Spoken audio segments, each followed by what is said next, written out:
जय माता दी। आज शारदीय नवरात्रि का अष्टम दिवस है। तो आज शक्ति के यानी भगवती का जो अष्टम रूप है वह महागौरी के रूप में पूजा जाता है। आज के दिन इनका ध्यान आवाहन पूजन किया जाता है। आज भगवती को विशेषकर नारियल का भोग, पेठे का भोग इत्यादि लगाया जाता है, यानी श्वेत वर्ण की वस्तुएं इन्हें भोग में लगाई जाती है। इनका वाहन सिंह है और आज के दिन अष्ट कन्याओं का पूजन किया जाता है, जिससे कि भगवती की उपासना का फल प्राप्त होने लगता है। कुछ थोड़ा बहुत, ज़्यादा नहीं। आज के दिन 8 कन्याओं का पूजन करने के बाद कुछ फल की प्राप्ति होने लगती है। महागौरी बहुत ही दयालु और कृपालु हैं। इनकी संक्षिप्त कथा मैं कुछ बताने का प्रयास करूंगा। एक बार महागौरी यानी कि पार्वती भगवान शिव की परीक्षा के हेतु उनसे रूठने का प्रयास करती है, यह जानने के लिए कि भगवान शिव उनसे कितना प्रीति रखते हैं या प्रीति करते हैं, यानी प्रेम करते हैं। तो इस आशा से उन्होंने भगवान शिव को कुछ कहकर उनसे आहत होकर कुछ प्रश्न किया, जिससे कि भगवान शिव ने कुछ कड़क भाषा में उन्हें जवाब दिया, जिससे आहत होकर वह तपस्या करने के लिए वन में चली गई।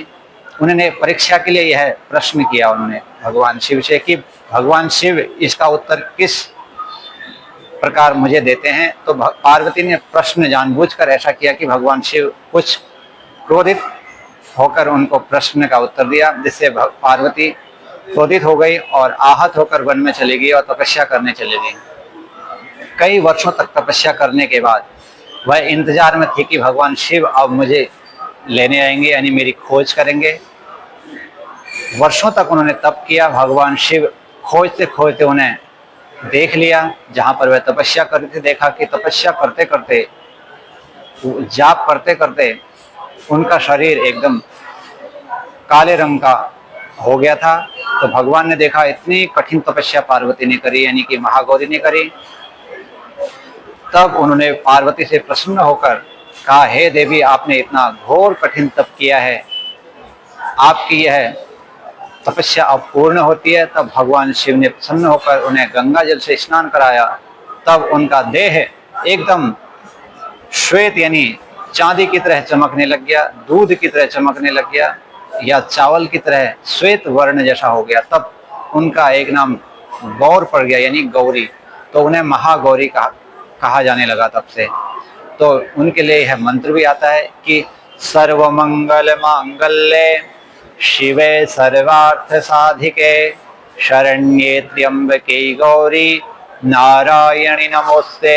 हे भगवती गौरी, आप सबका मंगल करने वाली हैं, हमारा सबका कल्याण करो। इस भावना के साथ इस मंत्र का आज पाठ किया जाता है, इस मंत्र को जपा जाता है।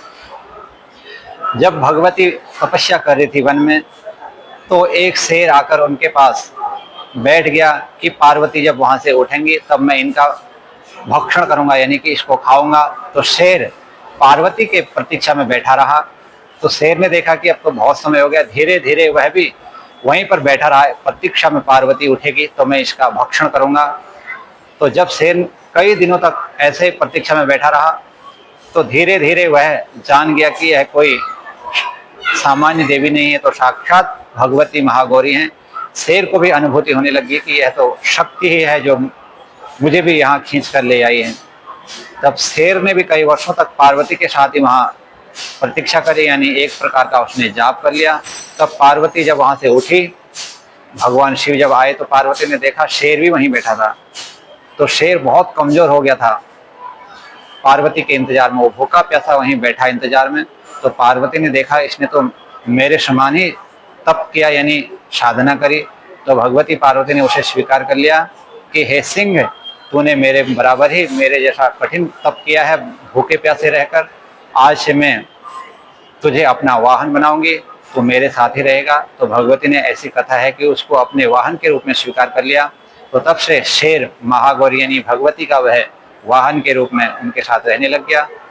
और इस दिन कन्याओं का विवाह नहीं हो रहा है, वह भगवती की पूजा करें, उन्हें भगवान शिव के जैसा सुंदर ऐसे धवल वर्ण के, श्वेत वर्ण के भगवान शिव जैसे गौर वर्ण के पति रूप में प्राप्त होंगे और उन्हें विद्या की प्राप्ति होगी, यश की प्राप्ति होगी। तो आज के दिन जिन कन्याओं का विवाह नहीं हुआ है या हो भी गया है, जिन माताओं का, वह भी माँ गौरी की पूजा आराधना करें, जिससे कि आपको अपने सुहाग की रक्षा के लिए, अपने परिवारजनों की रक्षा के लिए भगवती की आराधना करनी चाहिए।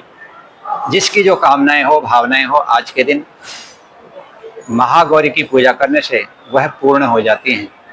महागौरी भगवती अन्य नामों से भी जानी जाती है, जैसे गौरी, भगवती, कल्याणी, तो अन्य इनके कई नाम हैं। तो आज के दिन भगवती को विशेष रूप से सफेद वस्तुओं का अधिक भोग लगाया जाता है। इनका श्वेत वर्ण का है तो इन्हें श्वेत वस्तुएं अधिक प्रिय हैं।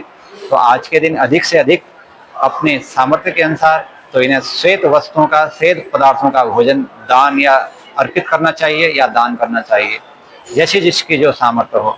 तो भगवती से यही प्रार्थना करें, हे भगवती, सबके मंगल की कामना करते हुए भगवती को मनाएं, प्रसन्न करें। नवरात्रि के इन पावन दिनों में प्रसन्न होकर सबको फल प्रदान करने वाली हैं। तो शारदीय नवरात्रि के इन पावन दिनों में आप भी भगवती को विशेष रूप से मनाएं, इन्हें प्रसन्न करें, तो आपको भगवती विशेष फल प्रदान करेंगी। तो भगवान शिव की परीक्षा पार्वती ने भगवान शिव को ऐसा कटु वचन कह दिया कि जिससे भगवान ने प्रत्युत्तर में उन्हें ऐसा जवाब दिया कि भगवती को आहत यानी थोड़ा कष्ट लगा उस बात से, तब पार्वती वन में चली गई थी। यानी कि इस कथा का यही सार है कि भगवती ने भगवान शिव की परीक्षा के लिए ऐसा प्रश्न किया कि जिससे भगवान शिव ने कुछ क्रोधित होकर उन्हें ऐसा जवाब दिया। यह परीक्षा ही थी पार्वती की, भगवान शिव मुझे कितना प्रेम करते हैं, यानी कि उन्होंने जाना कि भगवान शिव मेरे लिए कितने समर्पित हैं और मेरे साथ ऐसा रिश्ता रखते हैं। तो इस भाव से उन्होंने ऐसा प्रश्न किया था। भगवान शिव तो बड़े ही दयालु हैं, कृपालु हैं, वह तो सबका कल्याण और मंगल करने वाले हैं। भगवान शिव ऐसे देवता हैं जो शीघ्र प्रसन्न हो जाते हैं, शीघ्र क्रोधित भी हो जाते हैं। इसलिए भगवान शिव को क्षणे रुष्टा क्षणे तुष्टा इस के साथ उन्हें पुकारा जाता है। भगवान शिव कब क्रोधित हो जाएं या कब प्रसन्न हो जाएं इसका कोई निश्चित नहीं है। इसलिए भगवान शिव अधिकतर प्रसन्न मुद्रा, यानी वह प्रसन्न ही रहते हैं, कोई अभिलाषा नहीं रखते हैं किसी से। भगवान शिव तो सब कुछ प्रदान करने वाले हैं। तो आप भी ऐसे भगवान शिव की अर्धांगिनी माँ गौरी की पूजा करें, उन्हें विशेष प्रसन्न करें। नवरात्रि के इन पावन दिनों में विशेष फल आपको प्राप्त होगा। मैंने भी अपनी बुद्धि और शक्ति के अनुसार यह बताने का प्रयास किया। तो इन नवरात्रि के पावन दिनों में आप सभी को बहुत बहुत शुभकामनाएं। जय माता दी। हर हर महादेव।